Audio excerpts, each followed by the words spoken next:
Hello बेटा। आज हम पढ़ेंगे बेसिकली जो हमारा आज का टॉपिक है वो है क्वांटम नंबर्स। अब सबसे पहली चीज़ तो ये आती है कि what are quantum numbers. Quantum numbers क्या होते हैं? देखो बेटा, अगर मान लो एक सिंपल सी चीज़ है, अगर मान लो हमें किसी को कोई लेटर पोस्ट करना है तो उस लेटर को पोस्ट करने के लिए हमें क्या चाहिए? उसका बेसिकली पहले तो उस जिसको हमें पोस्ट करना है उसका नाम हमें पता होना चाहिए। उसके बाद उसका किस मान लो मोहल्ले में रहता है या किसी गांव में रहता है तो उसके गांव का नाम पता होना चाहिए। अब जिस गांव में उसका मकान का कोई अगर कहीं नंबर है तो उसका नंबर पता होना चाहिए। उस गांव का अगर कोई पिन कोड है तो वो हमें पिन कोड चाहिए। फिर वो गांव कौन सी डिस्ट्रिक्ट में है वो पता होना चाहिए। डिस्ट्रिक्ट के बाद फिर वो किस जिले राज्य में है ये पता होना चाहिए, और फिर किस कंट्री में है। तो यानी किसी का अगर हमें आदमी का एड्रेस चाहिए या किसी का भी हमें एड्रेस पे अगर कोई लेटर पोस्ट करना है तो ये सारी चीज़ें हमें चाहिए, उसके बिना हम पोस्ट नहीं कर सकते। ठीक है, तो उसी तरह से अब अगर हमें किसी इलेक्ट्रॉन का अगर हमें एड्रेस पता करना है तो उस इलेक्ट्रॉन के एड्रेस को पता करने के लिए भी हमारे पास में बहुत सारी चीज़ें जो हैं वो हमें पता होनी चाहिए। तो बेसिकली क्वांटम नंबर्स क्या है? ये जो क्वांटम नंबर्स हैं ये बेसिकली किसी भी इलेक्ट्रॉन का क्या देते हैं? Exact address. What are quantum numbers? These are the numbers which gives exact address of an electron. तो कौन कौन से हैं ये हमारे मेन क्वांटम नंबर्स? देखो, इसके अंदर सबसे पहला है प्रिंसिपल क्वांटम नंबर। अब ये प्रिंसिपल क्वांटम नंबर क्या है? ये प्रिंसिपल क्वांटम नंबर जो है वो बेसिकली सबसे पहली चीज जो ये बताता है वो बताता है extent of energy of an electron. किसी भी इलेक्ट्रॉन की एनर्जी कितनी है। जैसे फॉर एग्जांपल हम किसी का प्रिंसिपल क्वांटम नंबर 1s है, किसी का मान लो आपका 2s है। ठीक है, तो 1 प्रिंसिपल क्वांटम नंबर क्या है? ये उसका 1 है, this is principal quantum number, ये उसका प्रिंसिपल क्वांटम नंबर है। तो ये तो इससे पता ही लग रहा है कि वो अगर जैसे मान लो ये हमारा न्यूक्लियस है तो उसके बाद सबसे पहले वाली ये 1 होगी, उसके बाद दूर जाएंगे सेकंड होगी, उसके दूर जाएंगे तो थर्ड होगी। तो बेसिकली यहाँ पे क्या है कि जो फर्स्ट वाली है वो क्योंकि न्यूक्लियस से नज़दीक है उसकी एनर्जी कम है। जितनी वो न्यूक्लियस से दूर जाती जाएगी उसकी एनर्जी क्या होती जाएगी? इंक्रीज होती जाएगी। ठीक है, तो अगर मान लो हम बात कर रहे हैं 1s की या 2s की तो इसका मतलब है 1s वाले की एनर्जी कम है, 2s वाले की एनर्जी ज़्यादा है। तो बेसिकली सबसे पहली चीज़ जो प्रिंसिपल क्वांटम नंबर बताता है वो बताता है extent of energy of an electron. किसी भी इलेक्ट्रॉन की जो एनर्जी है वो कितनी है। दूसरी चीज अब आते हैं, और चीज क्या बताता है? ये दूसरी चीज बताता है distance of an electron from nucleus. Nucleus से वो कितनी दूर है। अगर वो 1s है, क्योंकि हमारा न्यूक्लियस कहाँ है? ये है न्यूक्लियस, तो अगर 1s है तो वो न्यूक्लियस के नजदीक है, 2s है तो दूर है, 3s होगा वो और दूर होगा, 4s होगा वो और दूर होगा। तो बेसिकली ये डिस्टेंस भी बताता है इलेक्ट्रॉन का फ्रॉम द न्यूक्लियस।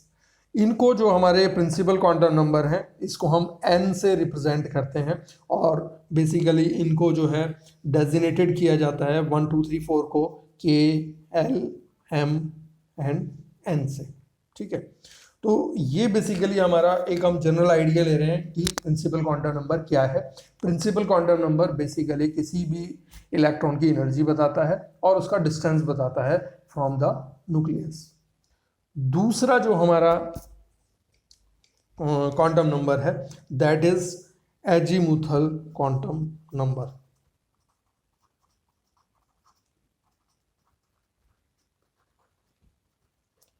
ये जो एजीमुथल क्वांटम नंबर है इसी को हम orbital angular momentum quantum number भी बोल देते हैं, and it is represented by L.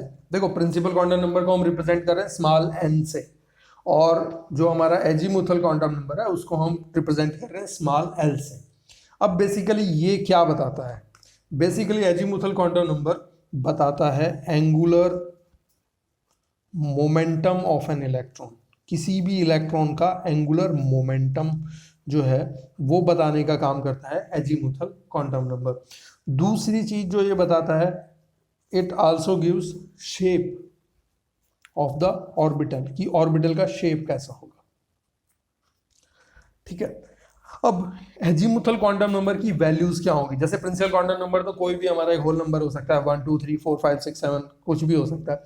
इसी तरह से एजीमुथल क्वांटम नंबर की वैल्यूज क्या होंगी।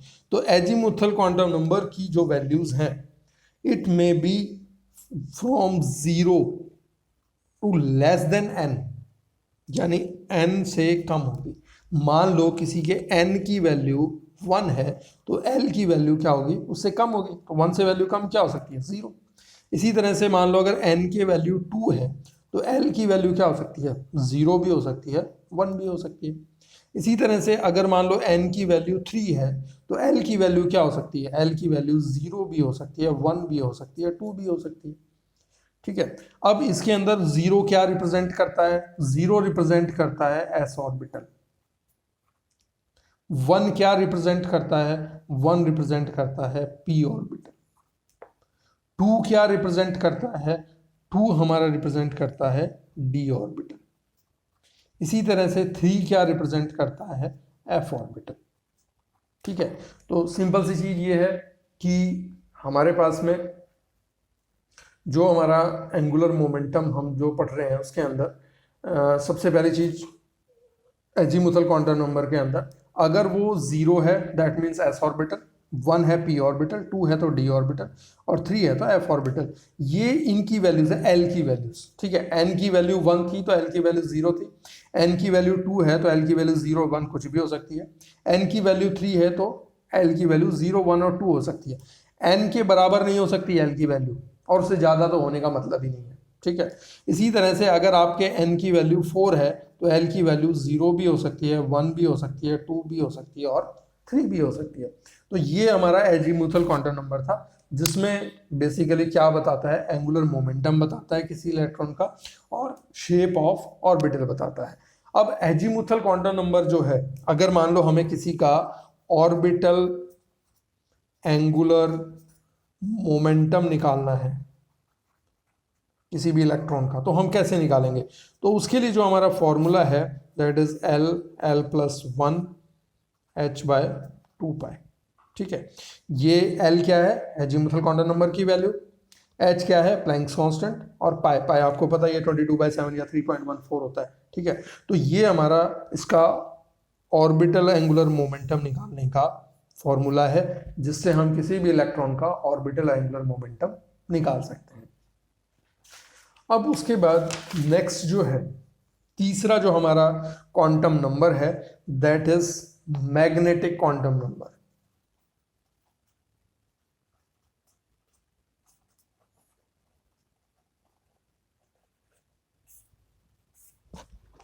ठीक है, तो हमारा जो थर्ड बेसिकली है वो है मैग्नेटिक क्वांटम नंबर, और इसको हम रिप्रेजेंट करते हैं स्मॉल m से। ठीक है, और बेसिकली ये क्या डिनोट करता है, ये डिनोट करता है orientation of electron cloud in a particular subshell.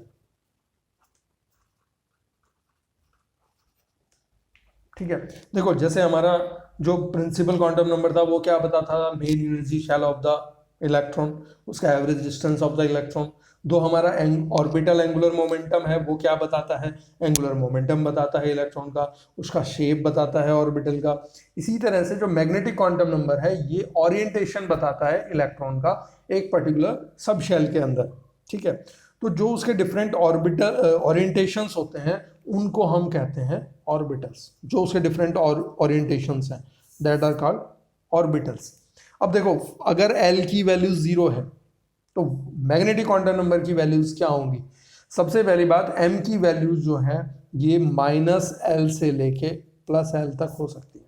That means अगर L की वैल्यू 0 है तो आपका m की वैल्यू 0 होगी, और 0 हमने पढ़ा था, 0 क्या है, बेसिकली s सब शेल है। इसका मतलब है इसकी एक ही वैल्यू हो सकती है, यानी इसकी एक ही ऑर्बिटल होगी। जो हमारा s है उसको हम एक ही ऑर्बिटल से दिखाते हैं। ठीक है, ये आपको आगे जब हम इलेक्ट्रॉनिक कॉन्फ़िगरेशन फिल करेंगे तो और ज़्यादा क्लियर होगा। ठीक है, इसी तरह से अगर L की वैल्यू 1 है तो M की वैल्यू क्या हो सकती है, -1, 0 एंड +1। यानी कि यहाँ पे 1 क्या था हमारा, p ऑर्बिटल। तो p ऑर्बिटल के अंदर 3 आपकी क्या हो सकती हैं, सब शेल्स हो सकती हैं, 1, 2 और 3। ये आपकी हो गई p, ये हो गया आपका s। नाउ अगर L की वैल्यू 2 है तो M की वैल्यू क्या हो सकती है, -2, -1, 0, +1, +2, यानी ये 5। और 2 क्या था, हमने डिनोट किससे किया था, d को। तो d जो ऑर्बिटल है इट कैन हैव 5 सब शेल्स,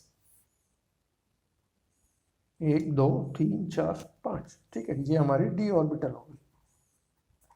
इसी तरह से जो हमारा 3 अगर L की वैल्यू है तो what will be the value of M, -3, -2, -1, 0, +1, +2, +3। तो इसके हिसाब से हमारी F की जो होंगी वो 7 होंगी, 1, 2, 3, 4, 5, 6 एंड 7। यानी F ऑर्बिटल में हमारी ये 7 सब शेल्स हो गई।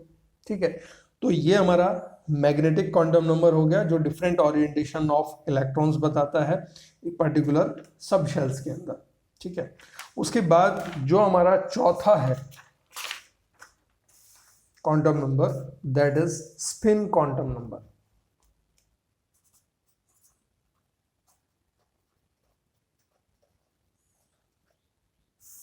स्पिन क्वांटम नंबर बेसिकली क्या है, इसको सबसे पहली बात तो हम डिनोट करते हैं ms से। ठीक है, मैग्नेटिक क्वांटम नंबर जो था उसको हम m और स्मॉल l से डिनोट करते हैं और इसको हम जो है s से डिनोट करते हैं। ठीक है, ये बेसिकली जो हमारा स्पिन क्वांटम नंबर है वो बताता है स्पिन किसकी, इलेक्ट्रॉन की। ठीक है, तो बेसिकली होता क्या है कि जो इलेक्ट्रॉन है वो स्पिन के कारण ही एक टीनी मैग्नेट की तरह से बिहेव करता है। इलेक्ट्रॉन किसके रिवॉल्व कर रहा है, न्यूक्लियस के। ठीक है, तो इलेक्ट्रॉन की जो है दो तरह, एक जैसे हमारी ये जो ऑर्बिटल्स थी, जैसे एस ऑर्बिटल है हमारी, ठीक है, हमने पीछे पढ़ा था एस ऑर्बिटल, इसमें 2 इलेक्ट्रॉन हो सकते हैं। अब एक इलेक्ट्रॉन ये हो गया और एक इलेक्ट्रॉन दूसरा होगा। अब अगर दोनों ही एक ही डायरेक्शन में होंगे और इलेक्ट्रॉन्स के ऊपर चार्ज कैसा होता है, नेगेटिव, तो क्या करेंगे, रिपेल करेंगे।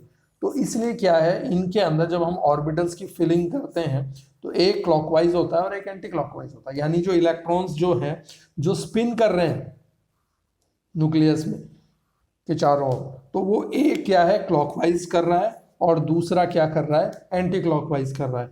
तो ये हो गया आपका पॉजिटिव और ये हो गया आपका नेगेटिव, यानी ये क्लॉकवाइज है और ये आपका एंटी क्लॉकवाइज है।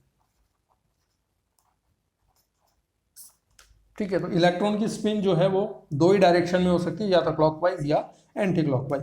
अब अगर मान लो जैसे हमारी कोई ऑर्बिटल है, जैसे एस ऑर्बिटल है, अगर इसमें एक इलेक्ट्रॉन है तो एक इलेक्ट्रॉन है तो ये क्या होगा कि पैरामैग्नेटिक होगा। जिसके अंदर भी अनपेयर्ड इलेक्ट्रॉन हो या जिसके अंदर ऑड इलेक्ट्रॉन हो वो क्या होते हैं, पैरामैग्नेटिक होते हैं, यानी वो मैग्नेट से अट्रैक्टेड होते हैं। अगर उस ऑर्बिटल के अंदर दोनों 2 इलेक्ट्रॉन है, क्लॉकवाइज और एक एंटी क्लॉकवाइज, तो ये हमारा डायमैग्नेटिक होगा, यानी ये मैग्नेट से क्या होगा, रिपेल होगा।